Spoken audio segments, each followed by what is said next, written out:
guys, this tea is loaded with antioxidants.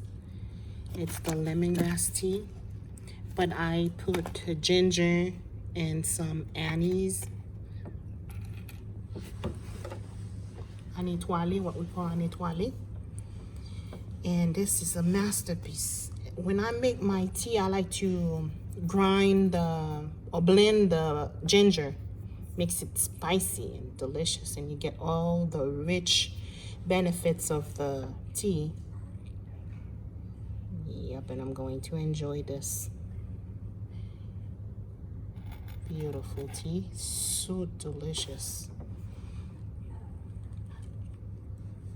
I usually like my tea without any sugar or any sweetener, but this one I like it with honey.